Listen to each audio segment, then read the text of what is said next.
Hey, welcome back to the Big Red Zone. We are very excited for today's show. We got NFL talks, the Patriots' absolute collapse. Is this the end of the Patriots dynasty? We'll get to our picks of the week, waiver pickups. We'll touch on the World Series and trade deadline. It's happening tomorrow. We'll talk about who we think is going to stay and who is going to go. All that and more on this week's episode of the Big Red Zone.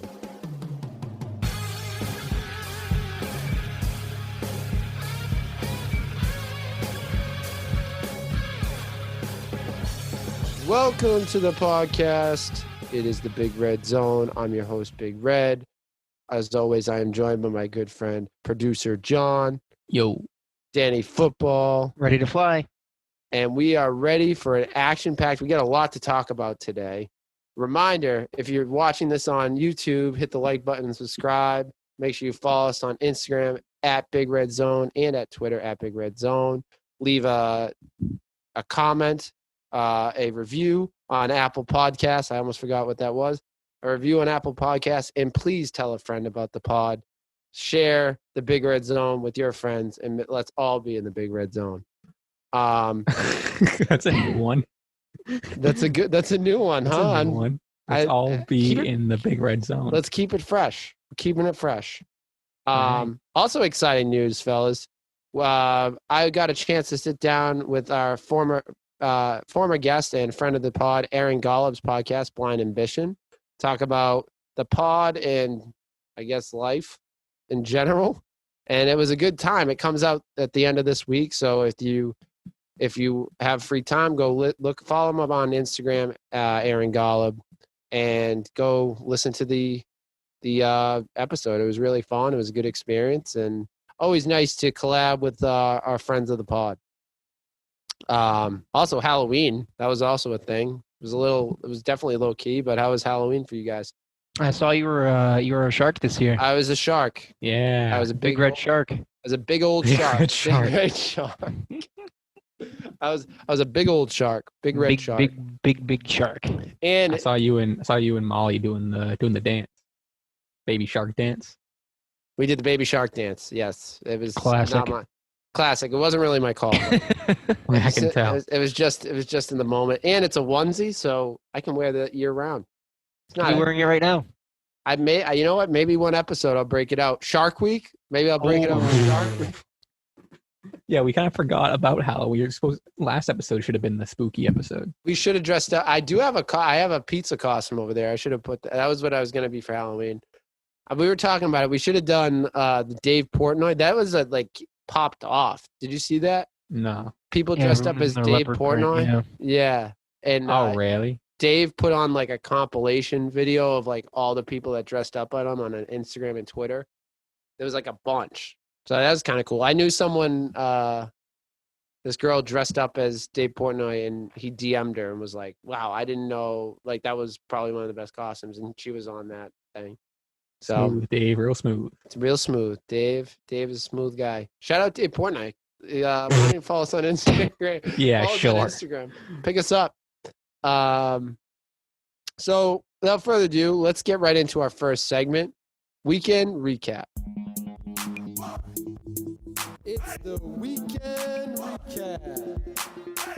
Okay, for Weekend Recap, as always, we picked 3 games. One of them is unfortunately the Patriots game. So let's start with the boys down in Cincinnati or over in Cincinnati. I don't know what it would be. To the left. To the left in Cincinnati. The Bengals beat the Titans, which I think I was shocked by that, to be honest. I was completely shocked. The Titans have been rolling, and they come out on top against the Tennessee Titans, and that offense looked legit. Danny, what did you think about it? It's starting to look like the clock struck midnight on the Titans' Cinderella run here, dude. It's starting to look like their old selves. Joey B's going off. Joey B, and first at the Titans, if you look at offensively, the Titans actually weren't terrible. I mean, Ryan Tannehill threw a pick, but he still threw 2 touchdowns for 233 yards. Derrick Henry still got a touchdown and 112 yards. Corey Davis had a day. Their offense didn't do terrible. A lot of that was fourth quarter. Yeah, it was a little bit too little, too late. Yeah, but if they can, I'm surprised. That's what I'm saying. Like most of this game, the Bengals had, but in that fourth quarter, they really like started to rally, but it was too late. Defense has got to hold that team, like especially Mike Vrabel, coming from New England. He's a defensive guy. He's got to figure out a way to not give the Bengals 31 points. But on the other side of the ball, Joey B looked great. Joey Cigar they had no answer for him, man. He was lighting it up. Joey B looked phenomenal. Giovanni Bernard filled in nicely for Joe Mixon. Joe Mixon. They go down the line. This T. Higgins, a comparison is little AJ Green. Like it's like young AJ Green, like the new AJ Green on that team. Tyler Boyd, as always, stud. So I they're 2-5-1, the Cincinnati Bengals, but I get this year's probably not their year, but going forward, they're going to be I think they're going to be a nice team. They've had a couple close games too this season. They could easily be right 4-4. And they're gonna add some pieces in the draft, young pieces in the draft, and with their record, they're gonna have like probably when it all in all ends, like at the end of the season, they're probably gonna have a mid to high first round pick. Probably right in the I'd say around there, yeah, 2-5-1. Let me see where they're right now. Keep going. And so they're gonna add a pretty good player in the draft. And they may trade that away for a player, because they're kind of trying to add for players, these teams that are trying to rebuild, kind of like maybe what the Patriots are going to be doing in this year's draft. Maybe they trade a player, you know what I mean, for a first-round pick. So I think the Bengals are in a good spot. They're obviously not winning right now, and it's hard, when Cincy loses every year. But if I'm a Cincinnati Bengals fan, I'm pretty happy. Right now, we would have a higher pick than the Bengals. Yeah, because they have the tie. So they would have the 1, 2, 3, 4, 5, 6, 7, 8, 9, 10. They would have the 11th pick.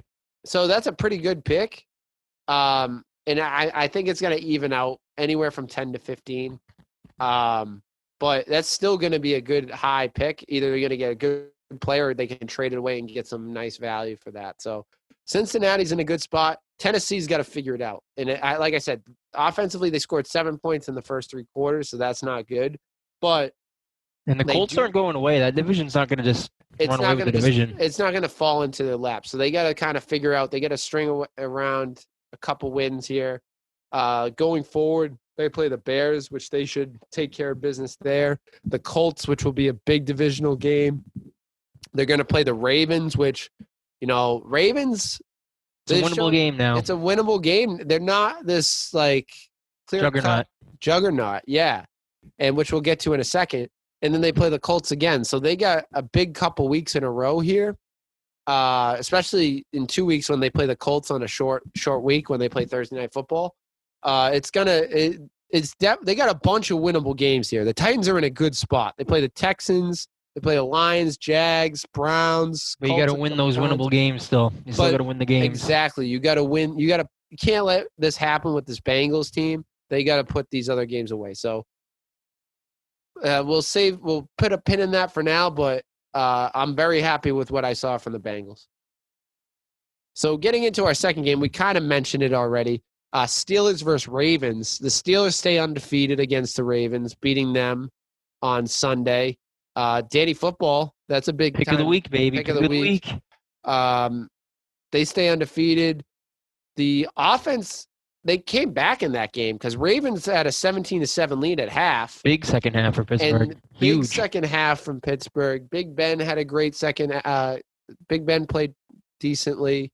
The receivers, it was pretty spread out amongst everyone. It was the Juju game, technically, though. We called that, too. Juju, technically, it wasn't like a Juju game, but he was the lead man. He was the leading in receptions and yards, but it was a grind out win. The Ravens got to figure it out. Lamar Jackson, which I have been hinting at all offseason.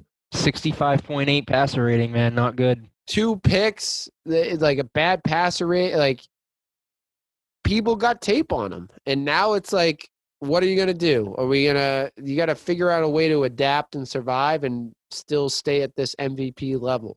So we'll have to see. I have him in fantasy, and I'm thinking about trading him away to try to save my season.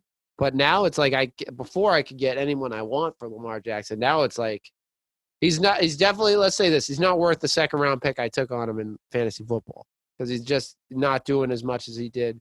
He had 65 yards, threw over 208 yards, and had 2 touchdowns. But man, he's got to figure that out. J.K. Dobbins, kind of a breakout game for him. He's the young rookie. He had 113 yards.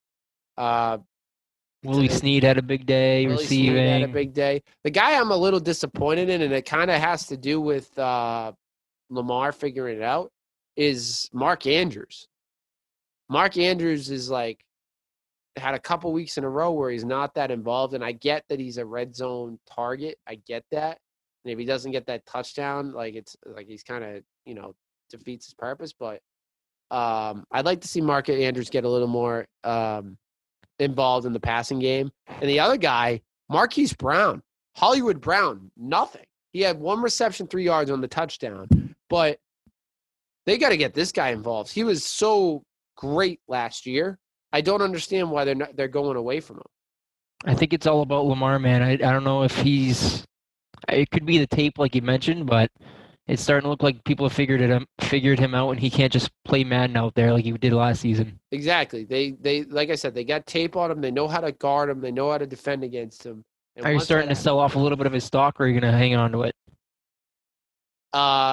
Like trade him away? No. Just like in general, like you think he's.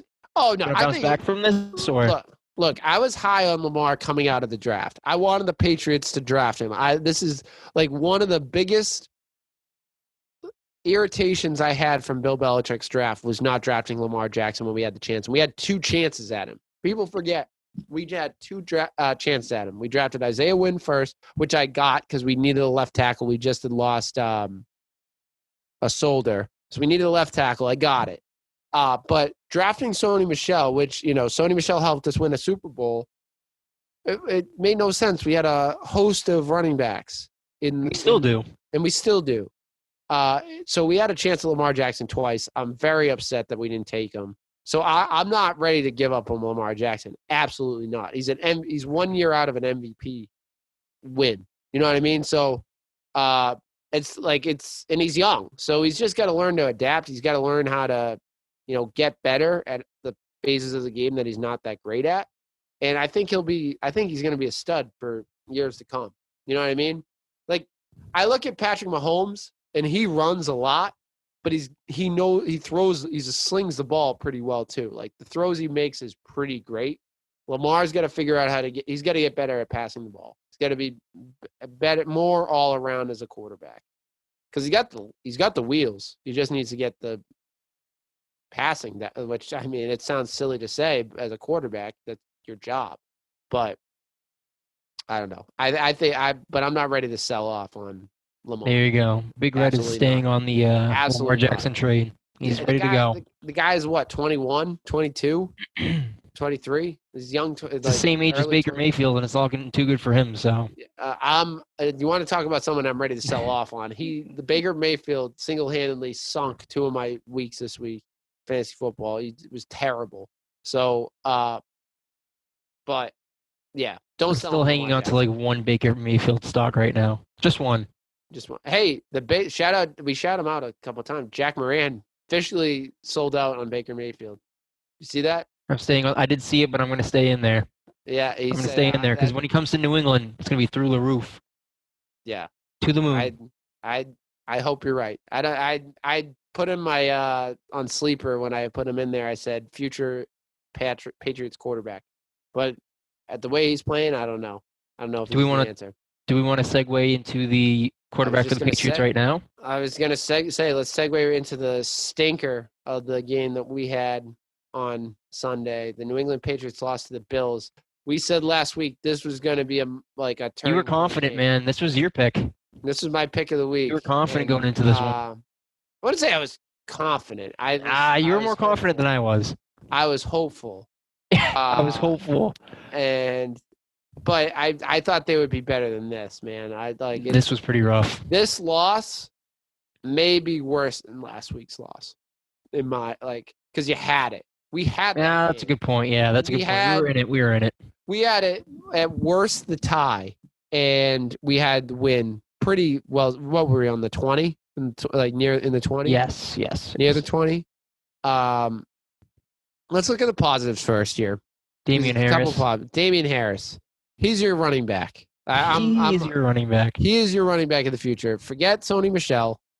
Injury prone Sony Michel. Mhm. I hate to say it. I've always backed up Sony, but Was he dressed for the game? No. Okay. He was hurt. He's hurt. Oh, that's right. So I'm fully behind Damian Harris. I like him as a running back. I think he's going to be a great piece for us. He's shown he can do it. I think this is his second 100-yard game. Mm-hmm. I'm for it. I like it. The other guy that looks great is Jacoby Myers. He looked like big game for Jacoby. The only receiver on the field was Jacoby Myers, pretty much. Made some big catches down the stretch, and Ryan Izzo made a couple of big catches. He was the only tight end. Did you hear that? He's the only tight end on the roster on Sunday. The only active tight end. Only active tight end on the roster. Our two rookies that we drafted that were supposed to be, two future tight ends. One hasn't played a game. The other played last week. So you could say what you want about them. And now to the main attraction, Cam Newton. Not as bad a week as last week, but not great. Believe it or not, I am not ready to. I don't know if I'm ready to sell out on Cam. I don't know if you really have a choice. I think Bill Belichick said it best. Like Cam's the best guy they have in the locker room, and I think I believe him. That means my confidence in Stidham is very low. Because after two gut-wrenching losses, and you still don't want to go to the young kid that's a second-year player to see what you have, it makes me nervous. I'm not saying I told you so, man, but I kind of told you so. I know, and I still say, like, we don't know what we have. We've seen. We don't, but I feel like if Bill has seen enough, then he's seen enough. He's seen enough, and maybe it's like he sees someone in next year's draft that he likes better, and maybe that's what it is. But I don't know. I don't really know what to say. The one thing that I will say about Cam Newton going forward, I heard this on the radio today, and it really makes a lot of sense. Cam Newton's not only playing for his starting job going forward in the season, he's not only competing for no longer competing for a contract next year, he's competing for his career. He's like, if he doesn't fix this, he's done. No one wanted him in the league except for the Patriots took him. And if he doesn't perform up to par, he gets benched for Jared Stidham. His career is done. Like, I don't know, at least for now as a starter. Like, I don't think he's going to find a starting job. And I think that motivation, I think both, like, he's a very motivated person. I think knowing that, I don't know if it's getting to him, but I would like to think he's going to rise above it. I think he's going to try to, through the first couple of weeks, I mean, he was looking like the Cam Newton of old. He was looking like 2015 Cam, and his stock was through the roof. I mean, after 3 weeks, it looked like everyone was an idiot for not picking him up on a cheap contract, and now it's looking like he came back down to earth. So I agree. I mean, he's playing for a spot, and he's playing for his career, because if this is how it's going to go down for the next 8 weeks, and this is how he's going to finish up the season, then there's nothing. He's not getting a job. No, then there's nothing there for other teams to really take a bite on. I mean, what's the point if he's going to throw for 174 and his pass rating is going to be 81? I mean, you can get that from anyone. He hasn't thrown a touchdown in weeks. Exactly. It's like we haven't had a passing touchdown in 4 weeks? And part of that is I'll put it on the Patriots offense for complete lack of weapons. Now he doesn't have Edelman. Harry has a concussion. So I'll put a little bit on that for lack of weapons, but still, I mean, those first 3 weeks, he was looking like an MVP candidate, and now he's just Cam Newton. But he's not even running the ball effectively. Like before, he was running. No. I think something's definitely hindering his mobility. I think it's mentally, man. Like mentally, he looks indecisive. He looks indecisive. Like he wants to look like even when like before when he like go out of the pocket and run, he was like, "That's it. I'm going. I'm running." Now it's like he'll run a little bit and then be like, "Oh, should I pass it? Should I keep my eye upfield, pass it?" And it's like that indecisiveness is really hurting him. That's what's getting him hit a lot. It's what's stalling plays. It's like he's got to be more decisive. And I believe it. Like even after that, he's the best player on the field on offense, hands down. He's the best player, skilled player, I will say, not counting offensive linemen. But like, who's better, Jacoby Myers, Damian Harris, James White? He's definitely the one with the most upside and the most talent. I'll say that. On the offensive side, like he's got to be like, all right, I'm gonna make this play. He's got to have that little bit. He needs to be the leader. You're right. He needs to be the leader. He needs to be the leader. He needs to be able to take control and say, all right, guys, if we need 5 yards, I'll get you those 5 yards. If we need a touchdown, I'll get you the touchdown. Right. Which he did with that last rushing touchdown. I mean, yeah, exactly. It tied the game up. But right. Again, like we said earlier, too little, too late. I mean, it's the fourth quarter with so many minutes left to go. Where was that in the first quarter? We haven't scored when was the last time we scored a first quarter touchdown? I think it's been since week 2, week 3. Exactly. Probably so week 2. Dude, like you can play hero ball all you want, but I need something on the first series of the game. Right. Get some momentum. The other thing that disgusts me from this game is the mental errors on the offensive side. At least before the first couple weeks, we're like, you know what? You know, they're not scoring. They're not doing this. They're not doing that. They don't have enough people. But at least they're, not getting penalties. They're not shooting themselves in the foot with turnovers. They're not doing this. They're not doing that. How many – you had an offside penalty from a wide receiver. How does that happen? How does that happen? We had 5 penalties for 35 yards. How does that happen? Like, how do you? It's just sloppy, man. It's sloppy, and they got to figure that out. Experience, honestly, I think. But I understand, but like, how many rookie receivers are on the team? All the receivers played a year. Yeah, they did play a year, but they didn't get that many snaps. Is kind of my point. But I like a year under, like Jacoby Myers got some snap. I don't know his snap percentage. I'd have to look that up last year, but he got a lot of snaps. N'Keal Harry got a half a season of snaps. Julian Edelman's been in. I mean, Julian didn't get those plays, but Julian Edelman's been in the league for over 10 years. You're saying in general, not just yesterday. I'm just saying, like, we're making a lot of stupid plays. Offensive linemen, like the one thing that I think the bright spot of this offense is the O-line.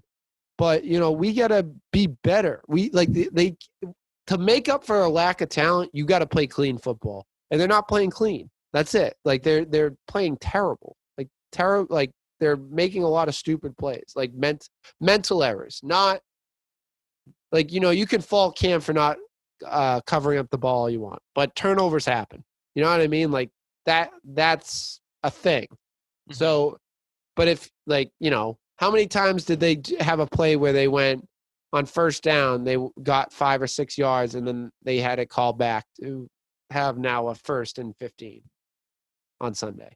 Like it's like you can't have that happen. Like that's terrible. So they got to clean that stuff up. They play the Jets, which on paper should be a win. I know. On paper, it should be a win, and I think that they will because the Jets are terrible.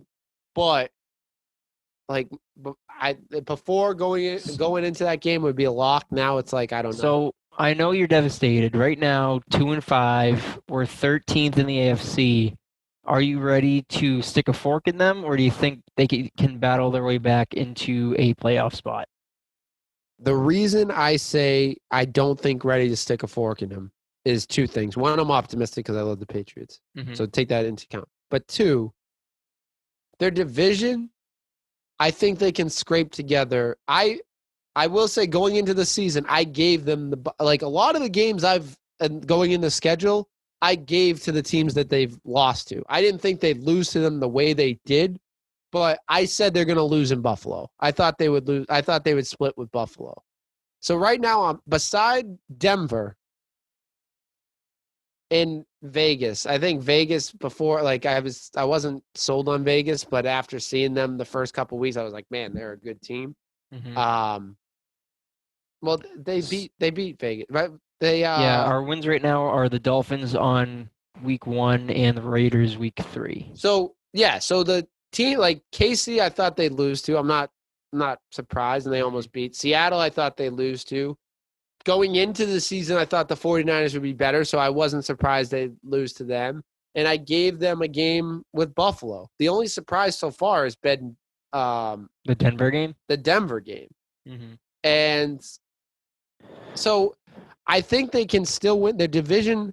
They can beat Miami. Tua didn't look spectacular on Sunday. If they stick with Tua, he's only going to get better. But he didn't look spectacular. So I think they can beat the Dolphins a couple. I'm hoping twice. They need to beat them twice.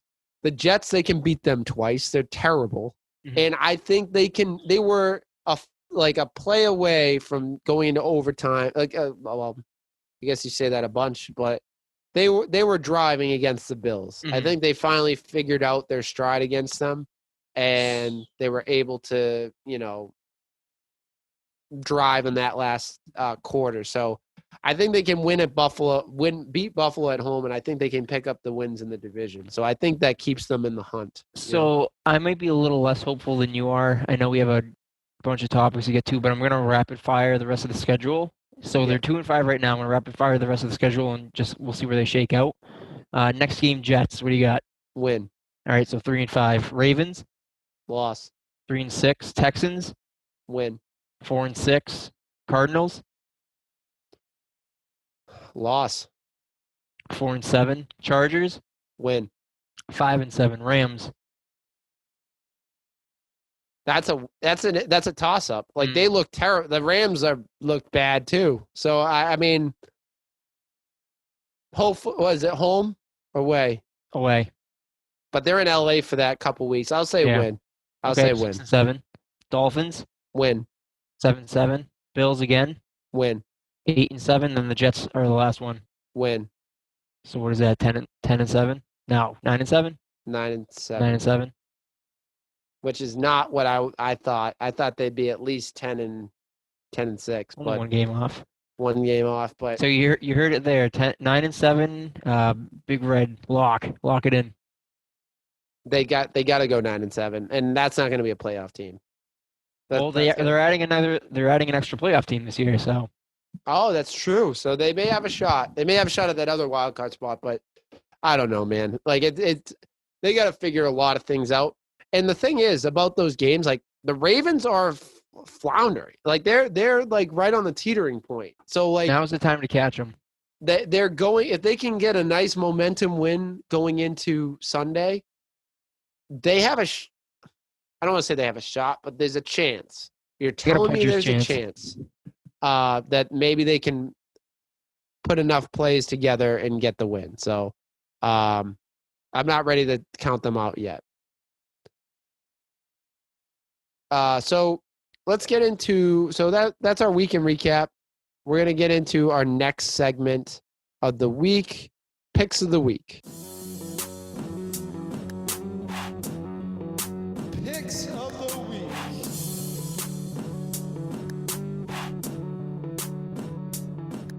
So for picks of the week, we each pick a team that we think is going to win. We try to pick competitive games, and we are off to a bad start. We're like the Patriots. We have a losing record right now going into this week.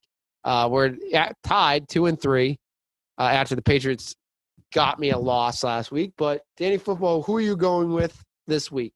I'm going to pick up where we just left off. I'm going to go Pats over the Jets, and this is going to end the Big Red Zone curse of picking the Patriots. Every time we pick them, they lose. Every single time. If they lose this week, we're not picking them again for the rest of the season. Okay, I'll handshake on that. That's a good one. Okay. But Pats over Jets, they get back in the driver's seat. Cam has a good game. We get to beat up on the Jets. Everyone gets their stats filled out, feeling good about ourselves, heading into the Ravens game. And possibly you got all the guys they just traded for when they trade for good Julio point. Jones, Michael Thomas, Matty Ryan. A completely different team. My pick, I'm going a little more a little more adventurous here, Danny Football. And I'm doubling down on my prediction from the beginning. This is a matchup we've already chosen. I'm going Saints over Bucks again. Now, the Bucks do look much better than they did week 1. It is a home game for the Bucks. So it is, at game 2 with Antonio Brown, right? Antonio Brown doesn't make his debut today. I think he makes his debut tonight. No, he couldn't play this week. Well, then he's making his debut.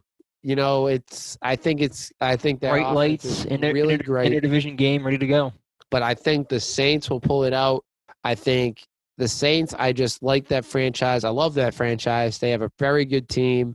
Underrated. I don't think it's underrated, but it's it doesn't get as much flash as other teams in that conference. You know what I mean? I feel like the Bucks get more flash than the Saints, and I think they're gonna. I said it before, and I guess people called me out and said it wasn't really that shocked because they were favored, which I was shocked. If you want a little extra gas for that pick, the Giants are up 7-3 on the Bucks right now at the end of the first. No kidding, huh? Big one, 7-3.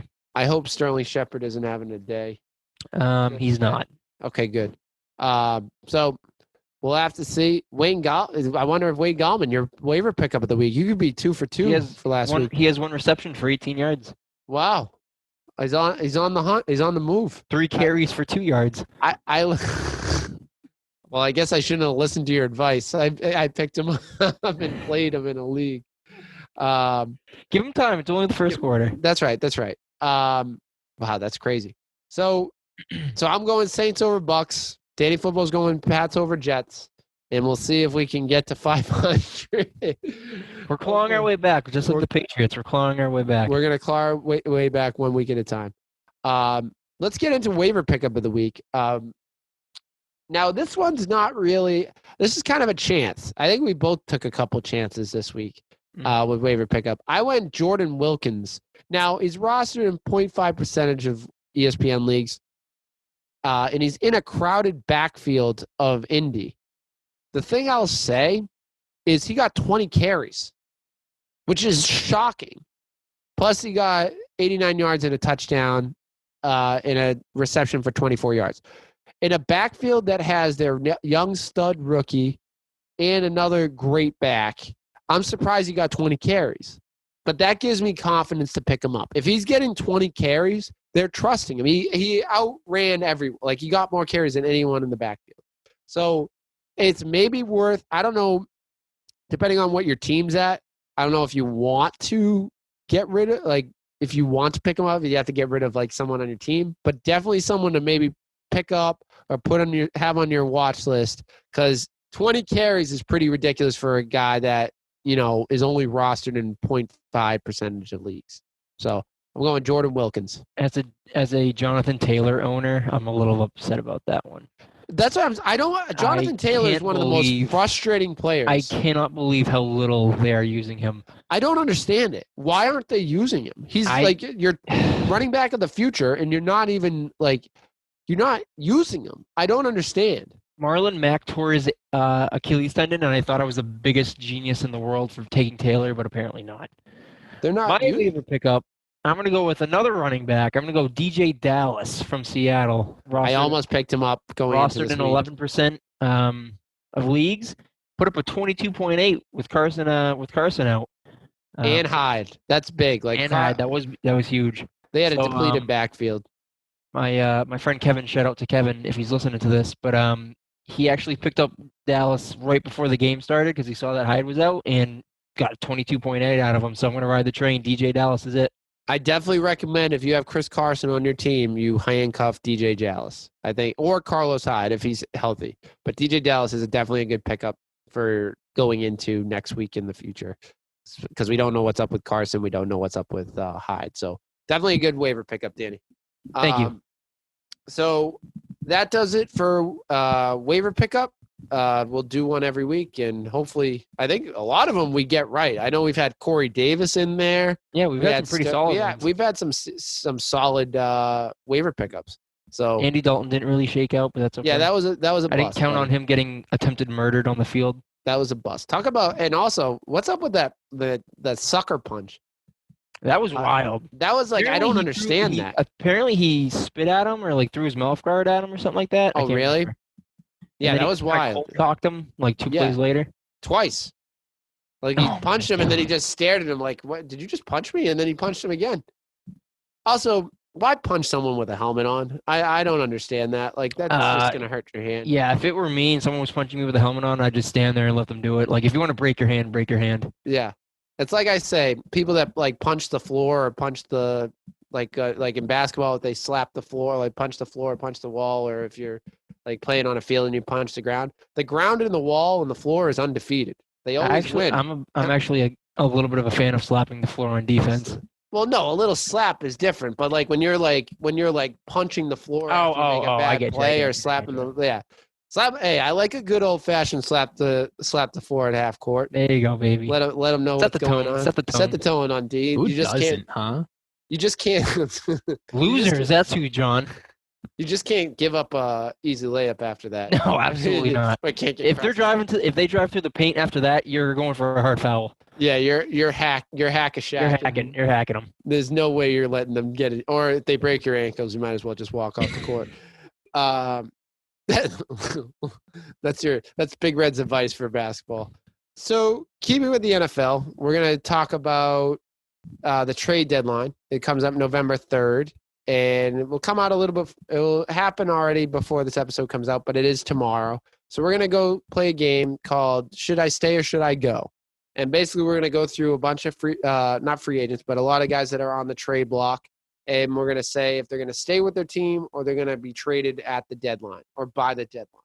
So the first name that we got is David Njoku, tight end for the Browns. Danny Football, what do you think?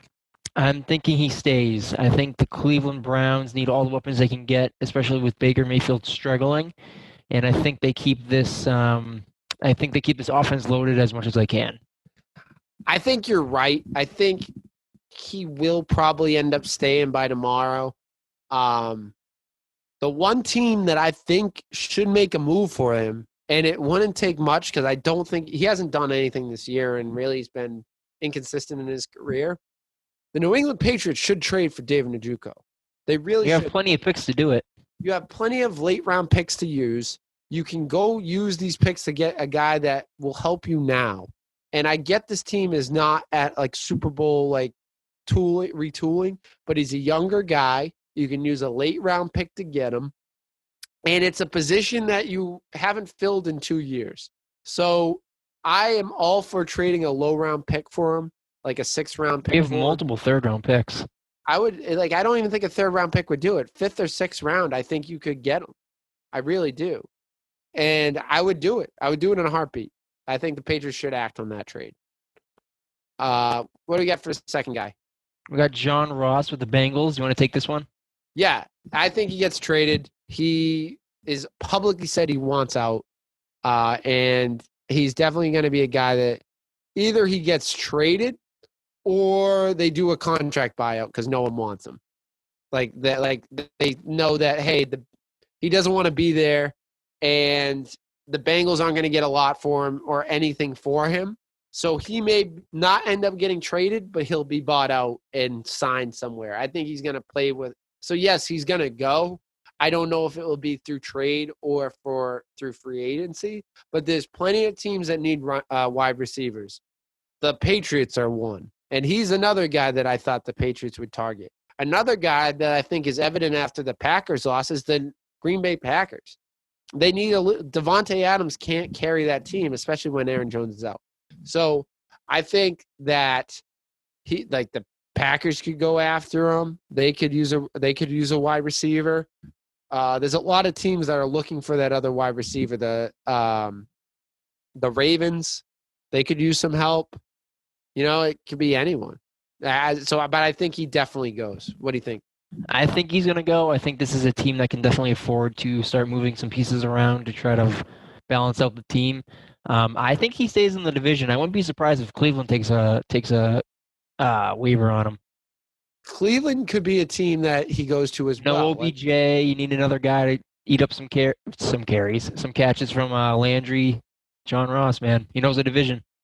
John Ross, I like that. I like that thought. I think that's a very good chance he goes there. I think the two teams that really need it is the Patriots and Packers. So wide receiver, I wouldn't be surprised if any of those teams trade for a wide receiver. Next guy that we have on the list is Kenny Stills. Kenny Stills, do we think he stays or goes? I think he is going to stay because the Texans have no offense as it is, and I think they just hang on to him. I mean, they suck at trading as it is. So I think Kenny still stays, and the Texans just continue to be bad. Now, here's the thing about Kenny Stills. I think that it'd be smart to move off of him if I'm the Texans. They're Like, not smart, though. They're not smart, but I think that it's a good chance they move off of him. You know, they have a couple receivers that they mainly use, like Cooks is mainly used, Fuller, you know, and they got Randall Cobb, and that kind of pushes. And I mean, Randall Cobb's older, but he gets a lot of he gets a lot of targets, so it kind of pushes Kenny Stills like off to the side, and I just don't see, like, I feel like if they're kind of in rebuild mode, if they can get some picks for him, I think he's a free agent next year. So if they can get a pick for him, I think they should do it. So I'm going to say he goes. I think that they should trade a pick for him, try to get a pick for him, and he can go on a team like all the teams we just talked about, the Patriots. I feel like he may fit a little more in Green Bay. I feel like more of a Green Bay pick, but he could go to the Browns. He could go to the Ravens. Like, I think those teams all need a wide receiver help. The next guy, who is the guy that I hope the Bill is calling about, Evan Ingram. Should he stay? Is he going to stay or is he going to go? Evan Ingram, I think he is going to be moved, and that is solely because I think this Giants team is underperforming. And I mean, they lost Saquon. I mean, that's a huge hole in the team, but they're definitely underperforming. New head coach, new philosophies, new culture. I don't think they're even using him as much as they can. So I think Evan Ingram is going to have a new place come next week. Where do you think he's going to go? Come tomorrow. That's a good question. Pats would make a lot of sense. I'm going to say maybe Arizona. I don't know. He's just kind of calling out to me. Maybe they get another guy for Kyler Murray to play around with. I like that Arizona call. Obviously, I'm going to say Patriots just because I like. You just want everyone to go to the Patriots. I want everyone to come to the Patriots. Like, these are all guys that we need. No, but listen, the Patriots need a tight end. Like, it makes a lot of sense for him to come here. Joe Judge has that relationship with Bill. True. You know, he has that. You know, trading a guy for, you know, picks. Like, I feel like they would trade Evan Ingram for a pick. And that's the thing that I like to point out about trade deadline stuff, and it's stuff we've seen so far, even in the trades. All the mid-season trades and deadline trades, you're not going to see big marquee players for marquee players. Like, you're going to see, you know, those fine-tooling guys for picks. Like, that's what you're going to see. And we've seen it already. And I feel like Evan Ingram is a guy that you could trade a pick for and get him on your team, or a couple picks, like a 5th and a 6th or a 4th and a 6th. You know what I mean? Like, trade a couple picks for him. And if I'm the New England Patriots, I do it. I love the Arizona call. I feel like he would be great. They don't really have that. They have Dan Arnold there. Not a big fan of him. But I feel like he would help Kyler Murray, and I feel like they would use him. You know, I feel, especially with Drake, we don't know where his injury stands. I feel like another offensive weapon for the Cardinals would be awesome to see Kyler have. So I really like that call. I was going to say the Patriots, but I like the Arizona call. Well, the next guy could be a potential Patriots guy for you. Golden Tate from the Giants. What are you thinking? I think he's another guy. He's a veteran guy. It makes sense to move him. Like, it really makes sense to move him. I don't think they would trade him to the Patriots. I don't think they're going to say, trade Evan Ingram. All right, we're going to trade Evan Ingram to the Patriots, then we're going to trade Golden Tate to the Patriots. I think Golden Tate has all the makings of a Green Bay, New Orleans, like a contender add-on. You know, Michael Thomas is the Saints are a team that we haven't really talked about with needing receivers, but Michael Thomas still hasn't played since week 1. You don't have to We tell don't me that. know. He was my first overall pick. Yeah, I'm telling you right now. They don't really have that backup guy. So again, all the receivers we talked about, and Golden Tate, I think makes even more sense because he's a veteran guy. Like he's been in the league a while. I think he makes perfect sense to go to a team like New Orleans or Green Bay, like that are 2 contenders for a playoff run and possibly a championship run. So I'm going to go to change it up a little bit. I'm going to go Saints, but I say he should go. I think he's going to stay. I don't know why. Just a gut feeling. A lot of these guys are probably going to end up just staying, but Probably. I think it makes a lot of sense for Golden Tate to be traded. It's better content if they get traded. Yeah. So I'm going to the next one, and I think I've said go on a lot of these. I think you should go on all of them. David Njoku, I said I'd like the Patriots to go after, but I think he stays. Okay, yeah, you're right. So, but John Ross, I think, goes. Kenny still goes. Ingram goes. Tate goes. Next guy is Dwayne Haskins, which is crazy that we're even talking about this right now because he was a first-round pick. But there's a chance. But what do you think? Does he stay or go? I'm going to say stay just because of what you just said. He is a first-round pick. They've invested that in him at least. And I don't even know what he's worth, so I think he's going to stay. So I think he stays. I'll preface this right now. I think he stays. There's no way they're going to trade him. I think everyone's kind of locked up with their quarterback except for, really, like you would say the Patriots, but Bill said he's a Jaguars, star. maybe? I don't get Cowboys? The Cowboys would make sense. But they have Dak. They're hoping for Dak to – well, I guess not. I don't know. They could be trying to save their season, man. Yeah. So I think they – I don't know if Dwayne Haskins saves your season, but he's better than the bum they rolled out last night. I think it's better than the bum they rolled out 2 weeks ago. Wow. I'm just kidding. Wow. I'm just kidding. I think he stays, but I think he's out in turn. I think he's going to be traded or something by the start of next I'd be year. shocked if he's on that team next year. Yeah, I think this is more of an off-season trade, like at the draft trade. It's a new regime in there. It's new GM, new coach, new everything. And they're not invested. Yeah, that's a good point. This isn't their guy. Like you said, it's a big investment to draft someone in the first round, especially a quarterback. They didn't do it. They didn't draft him in the first round. Mm-hmm. So they're not as invested as they would have been if they had drafted him. So I really don't think that they're too tied to him. It could be like Arizona when they took Josh Rosen, and then the whole regime came in that said, this isn't our guy. Why we need to keep him? Exactly. And it was evidently a great call. Oh, great call. So I think he's going to stay right now, but I'd be shocked if he's on the team next year. Next up is Marvin Jones Jr., Detroit Lions wide receiver. What do you got? I think he stays. He's, Kenny Golladay. Now, before today, I think there was a good chance, they're not really going anywhere. They're going to probably try to start rebuilding that team. But after the news, Kenny Golladay got hurt, and we don't really know the extent on that injury. He's really all they have left. He's really like their main receiver. So I think he saved by the bell, as it was. So I think he's going to stay. I think he's going to stay too. I think that's someone Stafford needs to hold on to, and he has a really good rapport with him. Yeah, and he's been in the franchise for a long time. Out of all the receivers on this list, I think he's the lowest chance of getting traded. Yeah. What about AJ Green?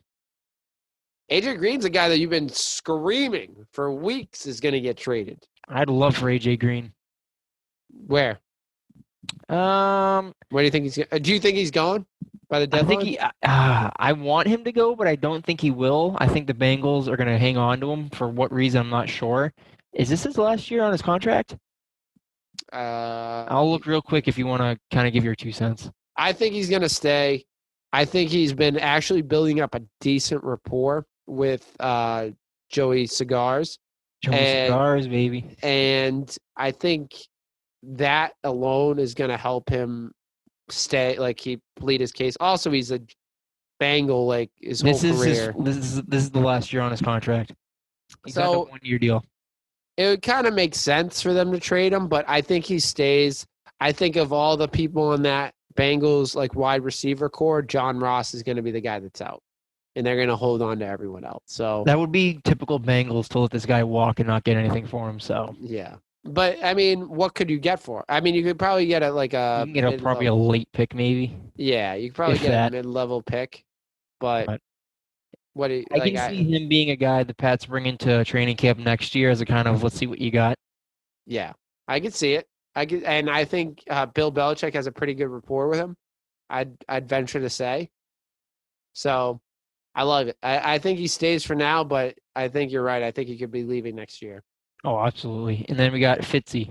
Fitz magic. I think if anyone's going to trade for him, it's the Cowboys. And the Cowboys are going to trade for him because he's a rental player.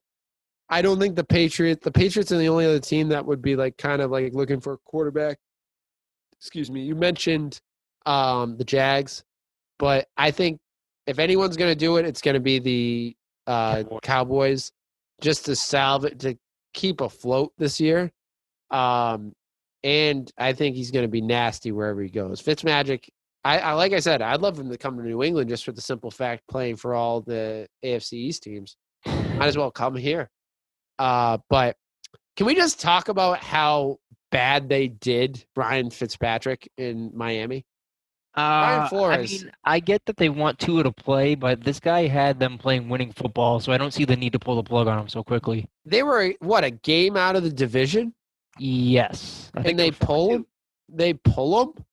Like, what are they doing? Like, that makes no dude, sense. Gallman touchdown. There we go, guys. Come on. There it is. Listen to the man. 13-3 Giants. Wow. Big Upset one. alert. Sound the alarm. And then people, knowing this, the episode's going to come out and the Bucs are going to win like 50-13. What is it, second quarter? Just about to be halftime.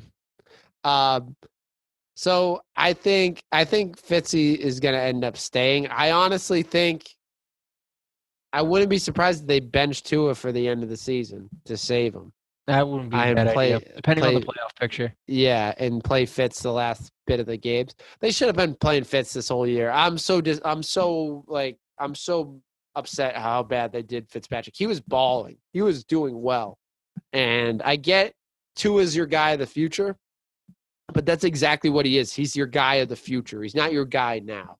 Right. So I'm shocked that they start. That was the most shocking move this whole season.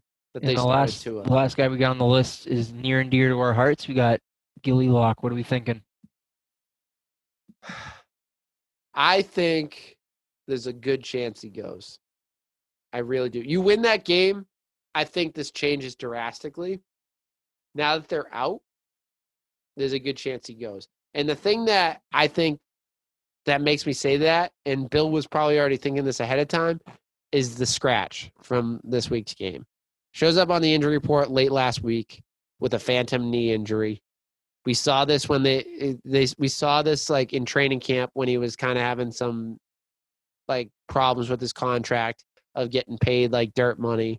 He had an injury for like a couple days or a week. Then he came back fine after he got his contract fixed. Like after they gave him the bonus that he was supposed to get next year, they gave it to him this year for winning Defensive Player of the Year. Next year, he's supposed to make $7 million, $7.5 million, something like that. Mm-hmm. And I foresee Gilly not being happy with that, as rightfully so. He's one of the best corners in the league. And I don't think Bill's going to give away money here and there to make him happy. So he's got a lot of value right now. He's got a year on his contract. Maybe someone wants him. I'm going to say no because I really hope he doesn't get traded.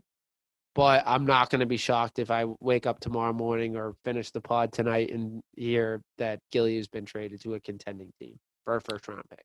I'm gonna break your heart here and say I hope he gets traded because I kind of want to sell high on him and get what we can. Right, I understand. I think it's unless they go on your 9-7 run, I think it's a punt. It's kind of a punt situation on the season. Reload, get some draft picks, get some pieces that we can move around, and kind of just hope for next year. So I'm gonna say I hope he gets traded, but I don't know if he will be. I will say if Bill doesn't plan on re-signing him after next year, then definitely trade him because it makes sense to get the value. That's what the problem with Mookie. Mookie, we didn't have any value because he was going to be a free agent he was only a 1-year rental and it was a short season anyway. So I'd rather get more value, as much value as we can for him. What team do you think he would go to?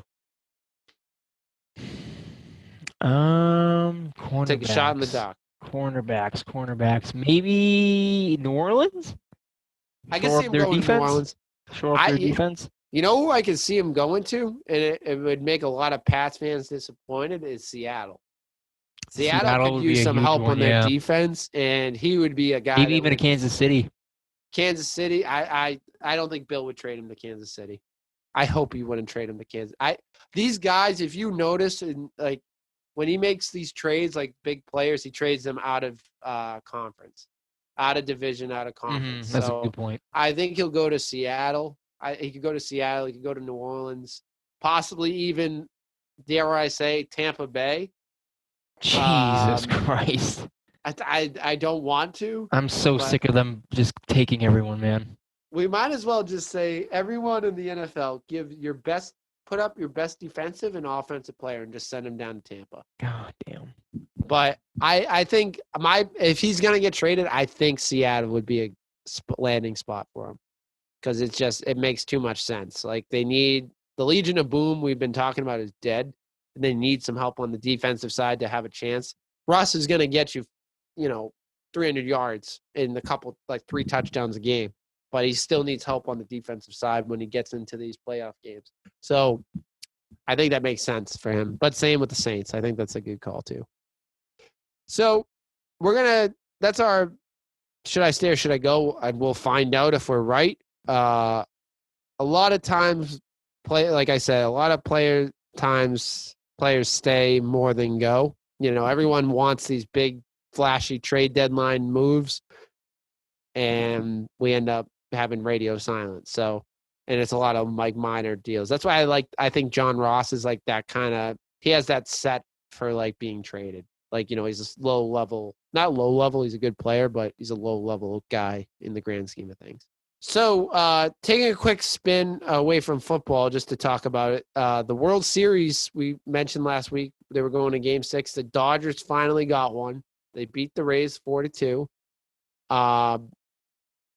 Dave Roberts, man, he finally gets a win. And instead of him making some bad calls on the managerial side, it's Kevin Cash. Kevin Cash, totally absolute debacle from Kevin Cash, man.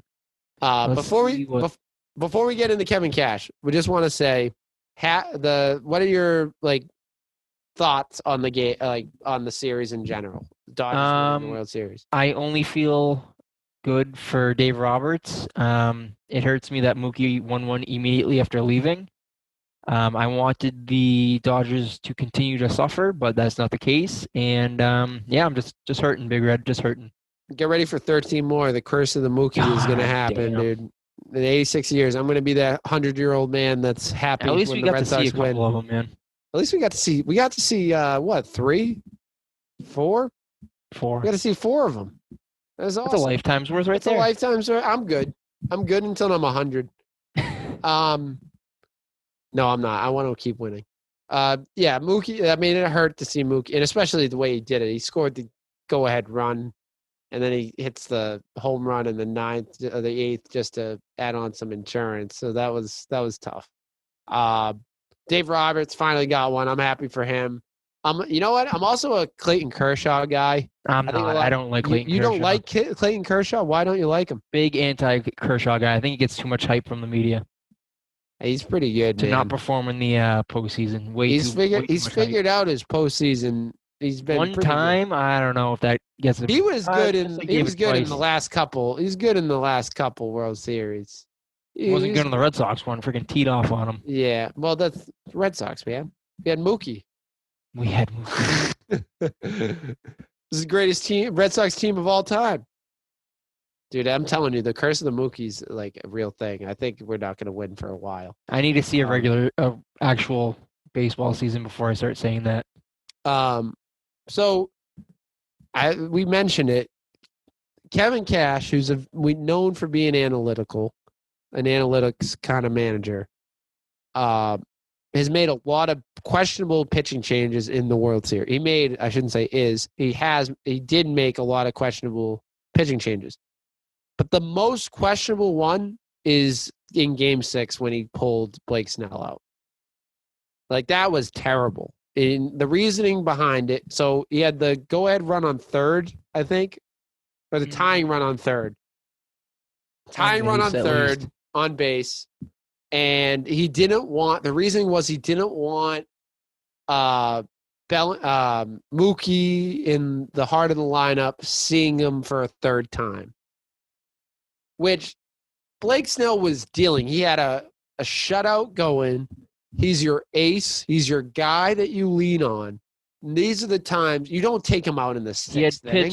He had pitched 5 1/3. He had only given up 2 hits, 1 run. He had 9 strikeouts. No, he didn't give up a run yet. He had the earned run on base. Right, he had the earned run on. He had one guy on base. When he got pulled, he had no run. He was still a 1-0 game. And his pitch count was at 73. You let him ride in Game 6, man. You got to ride your horse, man. You got to ride your horse. You got to play with your gut. Game 7, like the trust in the bullpen. I understand it. And then he turned to a reliever who's given up a run in every single game he's appeared in. Right. I put it out on Twitter. I think Mookie was at Big Red. At Big Red against Blake Snell in the World Series. He was 0 for 5 with a couple strikeouts. Like, that's like, you're worried about Mookie Betts seeing him a third time? Like, he's already seen him. He's seen him multiple a few times, and he's over. And if you look at the analytics, the Dodgers are worse on the third time around. Can you imagine if Cora had quit on Nathan Eovaldi during that 8-inning relief appearance? Yeah, it's nuts. I don't get it. It makes no sense. I wish. I mean, we've seen this happen before. Like Lackey in 13 when he told Farrell, get back to the dugout. I loved that moment. He wanted to finish that at bat. And he got it. And it was like, you knew they were winning that World Series when he got that out. 100%. Like, and I mean, the famous one, Mike Mussina telling Joe Torre, stay there. Mm-hmm. That's one of my favorite. I hate the Yankees, but that's one of my favorite clips. Stay there. And Joe Torre like, all right. And then he gets the out. Like, and so would you put some of this on Snell for not being more assertive, or? I mean, he's the player, man. Like, the manager is the manager. He makes the call, and he had a quick hook. Like, before he even came out of the dugout, when he came out of the dugout, he was already pointing. Maybe if I'm Blake Snell, I give him a little bit of a come on, let me finish this one. But I mean, you can't put it on him, man. He's just doing his job, and Kevin Cash deserves That's a lot. That's huge, man. Especially a team with that low of a payroll, and you got yourself to Game 6 of the World Series. That's a rough call. I don't know how often they're going to get back to that position. 2 games away from winning a championship. They're not going to. It had been 12 years since their last one, so, and it's like, I think he's lost some of the team with it too. Like, I tweeted this out. I've never seen a manager get more ripped apart by players and coaches around the league, and including his team. Like, Blake Snell said, I don't understand why it was taken out publicly. Maybe internally, like, people like argue about it, but I've never seen a starting pitcher say that was a stupid call to take me out. I've never heard that. And I think he's lost the locker room a little bit after that. What happens, man? That's what performance. Happens. You try to outthink the room. Like, that's the problem with baseball right now. We're going too far analytics, and it's ruining the game. We need to go back to having some feel. And, if you played baseball, you've been around baseball for a while. Which Kevin Cash has.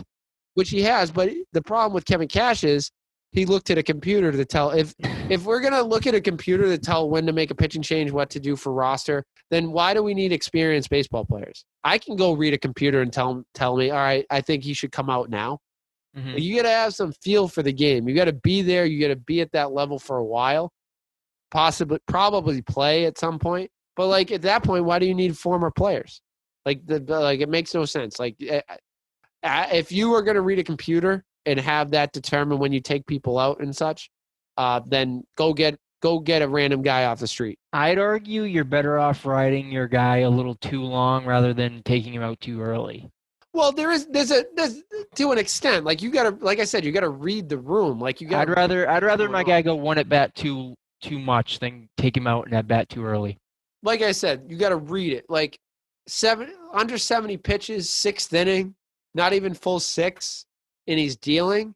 You leave him in all day, even if the tying runs on base. But if we go like 2003, Grady Little leaving Pedro out there, that's like that's an extreme. That was an extreme. Right. You got to, if the guy is like 8 innings deep, you got to kind of read the room and like. Right. I'm thinking more of the Lackey situation, like you said. Like I'd rather ride Lackey for that one more at bat. He walks the guy, and then I pull him, and it's like, all right, he gave up. Right. He gave up a walk, rather than I'm going to yank him right now and kind of take it out of his hands. You give that guy one more batter, and then if he gets on, you give him one more. Yeah, give him another on base guy. So, yeah, that's all I'm saying is I'd rather take him out one guy too late than one guy too early. Especially in that situation, you're in the 6th inning, like, and especially that kind of game, like 1 run is probably what's going to get you the win. You have to leave him in. That was a terrible call, and I don't know how the Rays will recover. To be honest with you, like you got to play the Yankees, which are favored to win the AL East and be the win the AL. Actually, I think they were the preseason pick to win the American League. Which, congratulations, they're going to choke in the first round like they do every year. But you got to play the Yankees, the Red Sox, if they can figure it out, which I think they will. They're just that kind of team. They're going to get some good players in here in the next couple of years, and then the Blue Jays are a sneaky team because they got a young core coming up. So they have a tough road ahead of them. It's going to be tough to replicate it, man. If it was going to happen, it was going to happen this year. The clock struck midnight. I think it's done. Mm-hmm. So that does it for World Series recap. We're going to get into our last segment of the show, the People's Topic. It's the people's topic, baby. People's topic.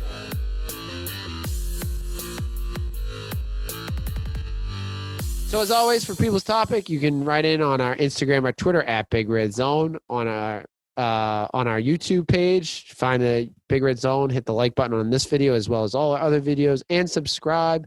You can put it in the Apple Podcast reviews, anywhere that we can see it. TikTok, all you TikTok haters out there that keep saying that we're terrible. Leonard Fournette how's Leonard Fournette doing? Terrible. I don't even have to look. So you can put it there, but without further ado, producer John, take it away. All right, we're going to do a rapid fire People's Topic because we have 3 minutes and 55 seconds left on the Zoom call. Hold on. We don't have any time for this. I know we're on that time. Okay. From @K_Paladino. Yeah. Why do football players keep punching players with helmets on? We talked about that. I don't understand. The helmet is undefeated. I honestly think they forget and think they're going to hurt them, and they're not. They're not. It's nuts. I mean, it's a basic instinct to punch, but I don't think they even think about the fact that there's a hard surface around their head. Yeah. Word of advice: the helmet is undefeated. Okay, you're gonna just hurt yourself. Stupid. I don't know. What's his name? Kyle. Yep. Kyle. I don't know. I think that's stupid. Second one, I just realized it's from the same person, Kyle Palladino. This is more of a topic. It's kind of a long one. Let me just read through it. Hey, hope all is well with the podcast. The Pats suck. The Pats suck. Regardless, I've realized, as I'm sure you have too, but when the Patriots do draft offensive skill players, which is not often, it never seems to work out. I'll throw some names out. N'Keal Harry. Hope it turns around. Braxton Berrios. He's not Edelman 2.0. Malcolm Mitchell, retired. Aaron Dobson. It sucked. Josh Boyce. Who? Stephen Ridley. Fumbles. Just off the top of my head, they don't draft well at wide receiver, and they need some badly. Just a thought for a podcast topic. Keep up the good work. Thanks, Kyle. I appreciate it. Yeah, they've had terrible luck at that. I mean, add Sony Michel to the mix. They've just haven't been able to draft. Bill's doesn't Even draft Edelman, they drafted. He was a quarterback in college. They didn't even mean for him to be a wide receiver. Yeah, so a lot of their and like if you look at their great wide receivers, it's all guys they bring in. Minus Gronk, which they hit on late, but I don't know. Bill just doesn't draft well with offensive skill players. Last one, Joseph_Celia. Let's go, Joe. Which of these three big men do you think would be the best fit for the Celtics? Basketball. I love it. Miles Turner. Yeah. Rudy Gobert would cost more in a trade. Or Andre Drummond, sorry. Miles Turner, because I don't want Drummond. He's too big of a contract, and I hate Gobert because he shut down the league. I'm going to go, well, isn't Drummond a free agent? Yeah, but he's going to command a huge contract. Yeah, I'm still going Miles Turner. I'm all in on that trade that we talked about last week. I think that would be a great idea. Like Danny Football said, Drummond is going to command some high money. And Rudy Gobert did shut down the whole NBA and is going to cost you more money. So I would go Miles Turner. He's younger, and you could probably get Victor Oladipo out of it. All right, we got less than a minute left. Send us out. 1 minute left in the period. So that does it for People's Topic. Like we said, you can write in our Instagram. Give us a follow at Big Red Zone and Twitter at Big Red Zone. Go on YouTube. Just type in Big Red Zone, hit the like button, and subscribe to the channel so you can get updates on all of our episodes. And what am I going to say? Tell a friend. Oh, my God, hurry up. Really quick. Tell a friend. Really quick. Thanks, Danny Football, producer John, for coming on the episode. Yeah. Have a great week, everyone.